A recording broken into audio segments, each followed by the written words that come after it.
Welcome to the Culture Docent with Dr. Carr, where real stories spark real change. Together, we'll break down culture, leadership, and inclusion and rebuild them into something transformative. This is where conversations become movements. This is the Culture Docent. Hey y'all, I am Dr. Carr, the Culture Docent, here to help you navigate and curate the experiences you want to have. So welcome back to KMOB 1003, where legends break and underdogs rise. I hope you enjoyed our previous episodes, and right after you're finished with this one, make sure you stop by the KMOB 1003 store on our website, kmob1003.com, where you can explore some curated essentials and favorites designed for our community. So this is episode 4, You're Not Too Loud. So today we're examining organizational communication and its very real impact on Black women in professional spaces, right? So we're not just talking about corporate spaces. Whatever professional space you've entered into this conversation, this is for you, right? Wherever you are. So too often powerful voices are labeled as disruptive instead of valuable. And that narrative is one we are here to challenge. So I'm very excited to be joined by Lisa Lloyd, who is a distinguished communications expert. His insights shine a light on how women, particularly Black women, navigate workplaces where their voices are both needed and misunderstood. So tell us a little about you, Lisa. Thank you. That was a beautiful intro. I want to just take you and keep you in my pocket for any time I meet somebody. Well, it's great to be here. My name is Lisa Lloyd. I'm a sociologist and communications expert. And the easiest way to describe what I do is I study how people interact inside organizations and how that directly impacts Black women specifically. I've facilitated thousands of workshops for American Express, Microsoft, any of the brands you've known and loved or not loved, and across all industries. And so I really look at how communication shapes culture and how that impacts us at the workplace and at home. Oh, okay. This is very exciting. I mean, I know you, but like I'm so excited for other people to know you and all of the things that you've done and how you can contribute to this very meaningful conversation, Thank things you. that we have talked about personally all the Yeah. time. So I'm happy to bring that, to everyone. So this show is about culture, right? So I feel like, I'm constantly trying to get that tie and tell people how culture actually relates to organizational communication, right? Organizational communication serves really to like reinforce what the culture is, whether people know that or not, right? Like there is that tie. And so if you don't know, what the tone is at work, the communications will set that tone for you, right? Like they will let you absolutely know what that means, right? And so and I'm going to say comms because it's too much to say communications this entire time, but like when I say comms, I don't mean just like that physical or electronic delivery. It's the emails, right? It's the newsletters, it's the information that's on the internal website, it's, what's on the slides at the all hand meetings or the town halls or whatever, right? Like it's those things. And now we're in this space where government leaders, all the way to content creators and everyone in between, is using social media as a way to communicate things, even about work, right? I'm gonna save that to the side because I have strong feelings about that one, but it is what it is, right? And so comms isn't just about that, that physical delivery. It's about that messaging, right? The delivery is literally that's the vehicle that's being used, but it's the messaging. What are they informing us? What are they telling us about, what do they want us to know about the organization? What do they want us to understand about the culture? Again, whether they realize it or not, that is how comms are used. It's that messaging. And so, you know, if you, for example, right, y'all, if you have an organization and it's just like your employee there, there's 200 employees, right? But the CEO knows everyone's name. Mm-hmm. she'll send out, she's like, hey, I want you to email me. I have please, I have an open door policy. I really want you to come in, give me ideas. I want to hear how you're doing. How can we improve? What's working, what's not working? How can I support you in a career journey? All of those things. She comes to all of the company retreats, or, if y'all do go to the happy hour, she's there, right? That type of communication, that messaging to me is going to be like a stronger indicator of, hey, this culture is actually very open, right? Mhm. Like we have someone that is, or we call it flat, right? Like you can go directly to the CEO and voice your concerns. But it's going to be something where there is that, we were talking about trust and safety before, right? Like there is that trust, there is that safety. You feel comfortable coming into and speaking with that person. And that, again, is going to be very indicative of a certain type of culture. And you feel that, immediately when you get there. You're like, okay, wow, this might be different than what you're used to, right? So another example we have on the converse kind of side of that is, you're working at an organization and you have global partners and you are only hosting meetings that are good for people in the Eastern time zone of the Eastern United States, right? What does that indicate? That is going to say, look, we don't care about none of those folks on Pacific time. You can wake up at 6 o'clock, right? Like you can wake up at 6 a.m. and join this call or not, right? If you have folks that are in India, right? So that means like, oh, we don't care if you join the call or not because you're asleep. It's 11 p.m. there. Yep. Not our problem, right? Yep. That is going to be indicative of a culture where, hey, they don't care about your well-being.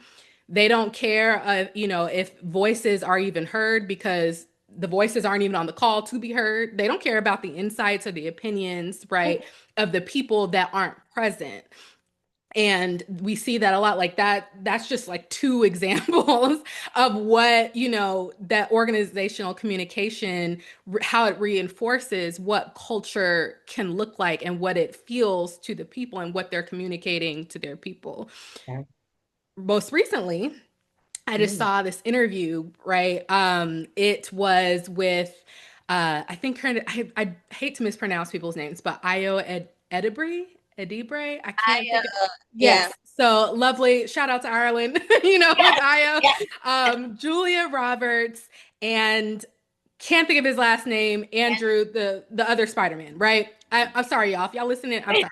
But they were participating in this interview where the interviewer directed questions only to the two white actors, so Andrew and Julia Roberts, and the intentionally, right, to exclude Io. And the questions were actually about it was about a Me Too movement, about Black Lives Matter, and if those were still relevant, something like that. So that really stuck out to me because, one, shout out to Andrew and Julia to being, not just allies, but co-conspirators, right? And making sure that Io was able to respond despite the interviewer purposely excluding her. But it was, all of the comments were, of course, and warranted about like, well, what does this say to your audience when you ask this type of questions? What does that say about, how do you value the actors that you're interviewing? But Mia, of course, from an organizational lens, I'm looking, well, what does that mean for an organization, right? Like what does that say to your counterparts, other journalists, that says like, it's okay for me to ask racist and misogynist questions. What does your organizational leadership support you asking questions like that, right? Like, are they reinforcing like, yes, only ask those type of questions, make sure you're only directing it to certain, panelists or whatever, right? So I say all that to say, right, it's like, what is it? Culture, communications, they're intertwined, they're connected, right? Like you can't separate them. The communications are going to reinforce the culture. So, we have 1,000 examples, but I want to help listeners understand that tie, right? And so, what does effective communication look like from an organizational leader, and what does it look like from or as an employee? We're going to have a great conversation. It's going to be great. Okay. I would say there's a lot of there's two truths happening at the same time, that communication reinforces culture and also communication creates culture. So from the founder, from the person who established this team, this company, this nonprofit, all of that communication history, all of that archival dialogue has impacted the culture. And it can change over time, of course, with different leaders and such, but the truth is both exist. Communication impacts culture, communication creates culture. As an organizational leader, your communication toolkit, you will use different tools than the ones an employee would use. And I say that because you have a different goal.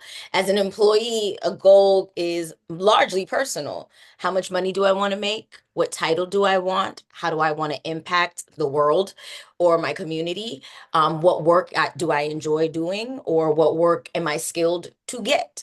Right? So a lot of your goals as an employee are personal. As an organizational leader, you have a different goal. You have the success of a company, and then you have the goal of keeping people at that company, right? So when we all have our communication toolbox, an organizational leader is going to use a couple different tools. And I think there are three that come to mind, especially over the course of the workshops that I've led and also the research that exists so far. An organizational leader has to communicate in a cadence and at an established frequency in order to be effective. So we know that when a senior leader or a supervisor throws a meeting on your calendar randomly, how many Now of I'm us? scared. Now I'm scared. I've called my mom. Hello, things are looking bad, right? I've already texted my homegirl, like, if they tell me something insane today, it creates anxiety. It pulls the walls up. It is a disturbance more than it creates an opportunity for collaboration or curiosity or what have you. And so organizational leaders do need to recognize that the fact that they're in that role creates a different dynamic when they're communicating, and thus the element of surprise is not fun. It will not work in their favor. The person is getting on the call scared, tense, like trying to fast forward the conversation to see when the foot is going to drop. The shoe is going to drop, right? And so that person who's doing that cannot retain information. They cannot collaborate effectively because they are panicking inside and they are not working with like the full set of their brain power at that moment. So I would say organizational leaders have to establish a cadence. When am I going to speak with you? When are we going to engage? When can you prepare for that engagement, right? Like if I know the all hands meeting is coming, let me get my list of questions together. Let me get the themes that I've seen or observed together to see if they're addressed. Like, let me feel a part of this organization by giving me the respect and courtesy of preparing for a call. So cadence and frequency is really key for organizational leaders, and it can look 100 different ways. It can be a newsletter every Sunday. It can be all hands every quarter. It can be a monthly stand-up, right? It can be a Slack. Like it can be a Slack channel. Like, hey, I'm here for the next hour. Ask me what you want to ask me. I'll be back next week, right? Same time, same place. There's free lunch. There's free lunch. You can definitely do a cadence over free lunch, right? Because cadence disarms people. When we know that it's coming, we're able to prepare, we're able to get our brains ready, and then we're able to divert more energy to receiving information, retaining information, and collaborating with the other person. The second thing I would say that organizational leaders need to have in that toolbox and ready to use is curiosity. Oh my goodness. If you don't get nothing from me today, get this down, write it down, put it on a post-it on your mirror. If you want to be a leader, you have to ask questions. In fact, 70% of the words that are coming out of your mouth should be questions. It's true. Write that down. It's true. 70%, not 70% of the conversation, 70% of my dialogue as an organizational leader should be questions. Because if you are leading an organization, you need the most up-to-date data on that organization. And how do you get that data? Asking Through questions. conversation. You're going to get it through dashboards, of course, because the business ops team is over there doing what they're supposed to be doing, right? They're going to get you data, but that data is rolling in every 30 days. That data is rolling in every quarter. Sometimes that data is rolling in biannual, like what is the one every 6 months, whatever that one is, right? Right. Some data takes a while to get, to parse, and then to synthesize. But if you want data in real time, you're going to get it through conversation. But you can't get it through conversation if you just talking. You got to be curious. And so, what are you asking your team members? How are you digging into their experience so that you have real time data to make the decisions that organizational leaders are called to make? Remember, you have the strategy in your mind. You're losing sleep with stakeholders. The employee's not. They're getting a totally different reality from you. So, when you're looking at a dashboard and you're like, well, productivity has jumped last quarter, had you asked someone, well, I mean, did you know our internet has been crashing every week? Right. Right? You're not getting that IT report till getting that till next quarter. So you wouldn't know in real time that productivity is dropping because there's an IT challenge, there's a technical issue going on.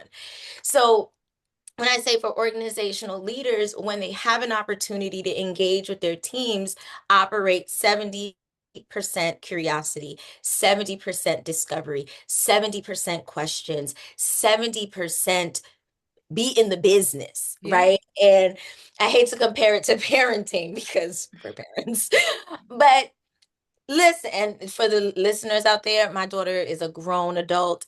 I don't give advice, but I'm gonna tell you this: be in the business. If you're an organizational leader, you are the parent or parent, you're the organizational leader of that family. Ask questions and don't stop. See if the answers are still the same if you switch it up, right? Because you need to know what is happening because you have so much responsibility. So, cadence, frequency, curiosity, and then my last one, which seems so simple, but people overlook it all the time, is taking something with you. When you talking to an employee, I give you what you got, I give you what I got, and I'm out of here at 5, right? Like I'm gone, I'm on the right? train. I'm gone, right? Yeah, I saw you. I'll see y'all tomorrow. I'll see you tomorrow. It's over. We're done for the day, right? But organizational leaders are working constantly. And that doesn't mean they're at their computer, but that means that even in their free time, they are thinking of people. They are thinking of the health of their business. They're thinking of succeeding. And so when you're having a conversation with teams and you're not taking anything away, you're not taking an action item, you're not taking let me think about this and circle back with you in 3 days. In those 3 days, you could be having other conversations, right, with other people to get more context, more information, see what's holding up the issues, why the VPN is failing, whatever it is. But if you don't close that conversation, it is like putting water in a bucket with a hole in it. And it reduces trust from the employee to the organizational leader. I'm telling you nothing. You ain't taking no notes. I don't think you're remembering everything. I don't think you care. I Right? don't think you care. You're not engaged. Even if and I don't want to give anybody a way to scam, but even if your notebook is just writing squiggles in it, like Which I have done personally, but pretend to care, right? Like really care. I want you to care, right? But if you're trying to be successful and you don't have the capacity to care for this call, or maybe this person is just reiterating a point they've already shared with you, you still have to pretend to care so that people feel like they can trust you and that these conversations should continue. So I would say for effective leadership from an organizational leader, you want to establish a cadence for communication so that people are disarmed when they communicate with you because they had an opportunity to prepare. Two, you want to be curious. You got to ask questions. You're not here to be a keynote speaker. You're not here to tell me a speech, right? You're here to get data from a vantage point you don't have access to anymore, right? And everybody at that organizational's leader level benefits from them not getting the truth, right? So you got to ask questions to your teams who are not in those senior stakeholder meetings and in the C-suite with you. And then third, take something away from that conversation and have a clear time to go back to it, right? No one wants to talk to anybody and they don't recall anything from the conversation. It's like, okay, that was weird, right? So those are my I think my prime tools for an organizational leader who wants to communicate effectively. On the employee side, which is very different, and I'm gonna keep it 100 with the audience because I feel like no one is telling y'all this until I see you and then you're shocked. As an employee, your number one goal is to keep your employment. So my my advice is through that lens. Now, if you tell me, Lisa, I don't care about this job, I'm gonna give you a whole different strategy, right? But when we're talking about communicating effectively in the workplace, I am under the assumption that you want to keep your job.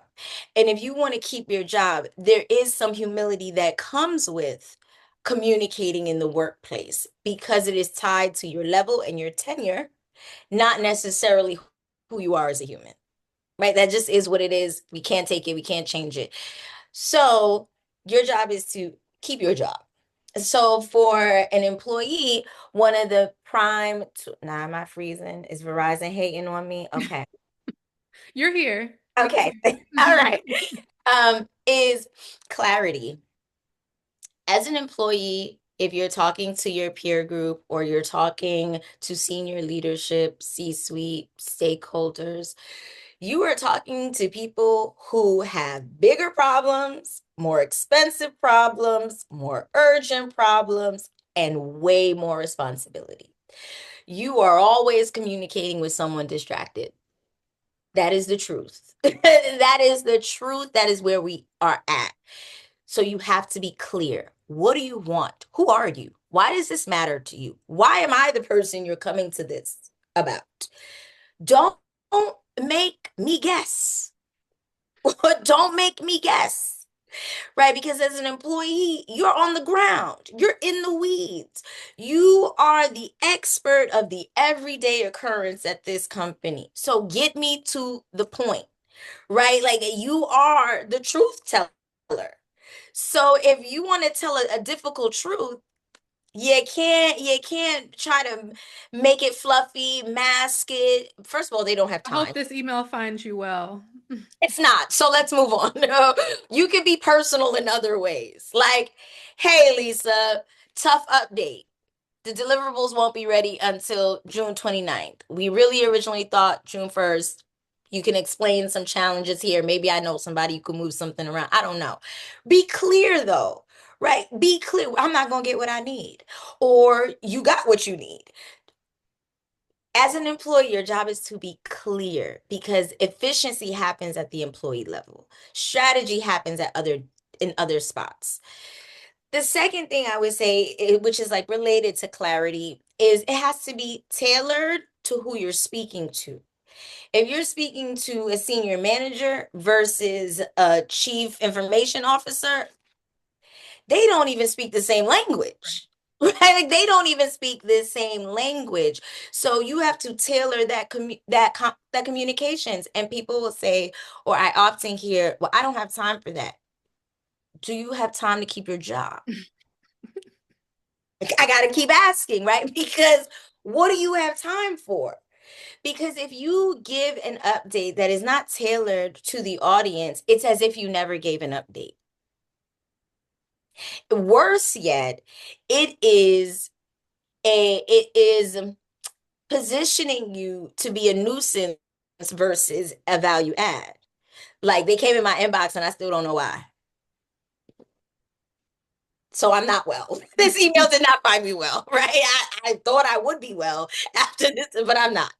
Right. So that's an issue. You have to tailor it to the audience. And this is where templates really help, because if you have a lot of different audiences you communicate with on the daily, that's, you don't want to think about it every time. You want to give yourself some energy back. But you got to tailor that communications to that audience. You got to figure out, when you're talking to a peer, does the salutation change? If you're talking to a senior leader, are you addressing them with the right titles? Like, yeah, they're a doctor and they're cool when they're in the lunchroom, but this is an official communications record, right? You may have to put doctor in front of, you know what I mean? Like, you need to know what their preferences are. If you can figure out how to tailor those communications. And then the third thing, which is, if you want to communicate it effectively, if the key word, effectively, you got to make it sticky. You're coming up against 150 to 300 emails in your inbox a day, right? That's a lot for everybody. We got the promotions, we got the updates, we got alumni institutions asking us for money. I'm looking at you back there in my Zoom. Like, you got school stuff, you have, coupons and housing for all. Our emails are stacked with information, and even your work email is stacked with information. You're getting updates from every tool you use, notifications on your what's it called? Your tickets. You're getting calendar invites, you're getting calendar updates. The email is packed. So when you are sending a message, or even when you're speaking to someone, right? They have 20 tabs open up here, even in a regular conversation. So you want to figure out, how do you make it sticky? How do you make this information easy for them to remember? And there are a ton of memorization techniques that you can use, but you want to go into a communication or a conversation with someone, be it digitally or what have you, with the objective of, like, I need them to remember this. What would make me remember? What can I tie it to that will help them remember? Remember when we went to Vegas that time? And okay, so remember that building? The architect said we can't do that. Remember that? Okay, now that I got you, right? Like, connect the dots for them, bring them on a journey so that it sticks. Information that doesn't have a place to land from somewhere previous will not stick. That's not how the brain works. It needs something to connect to a former thought, a former piece of information, so that it remembers, like, oh, okay, this belongs here. Your brain has to organize thoughts. So if you just drop something that's not sticky, their brain doesn't know what file cabinet to put it in. And if it doesn't know what file cabinet to put it in, It's lost. It's lost, right? And it's not because they don't think you're important. It's not because they don't believe in what you're saying. It's because it lacks stickiness and the brain doesn't know what to do with this random piece of information yet. So those are my 3 for effective communications for an employee. Clarity, number 1 above all else. Tailoring the content to the recipient. It could be small, it could be specific, it could be very important. And 3, making it sticky, tying it to something they're already familiar with, something they've had exposure to, and really bringing it home in a way that retains the information so that you can get what you want out of it, whether you need them to take action, whether you need whatever it is. You have to have goals when you communicate with someone, no matter what. Okay. That was not quick at all. So sorry. Well, it was wonderful. It is always a pleasure. And we thank you, of course, for joining.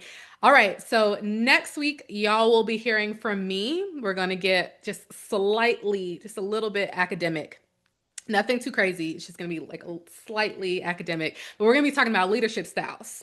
Hello. And so why some are better than others, particularly at like providing holistic support no matter your job level, right? Like, there are different types of leadership styles, and some really are just not effective for certain types of places. So we're gonna get into that next week. So I hope you all see me on Tuesday. But I did want to just say that conversations like this are extremely important I love having them. I love that we have this space to be able to have them. So again, thank you so much for joining me for this conversation. At KMOB 1003, we are committed to excellence, not only in our dialogue, but also in the production. These things do not happen overnight, trying to get you this content, right? Trying to get you these conversations. So we actually use 11 labs for advanced voiceover technology. And then we also use CapCut. So for some of that creative editing. So that will ensure that every episode we share is as sharp and as compelling as the stories we tell. All right. So I will see y'all Tuesday for more empowering conversations that lead to empowered experiences. Bye. Docent with Dr. 𝐂𝐞 Carr. We'll be back next Tuesday. Don't miss it. Questions or comments? Email tcd@𝐓𝐿𝐾Institute.com. And don't forget, check out our curated store at KMOB1003.com.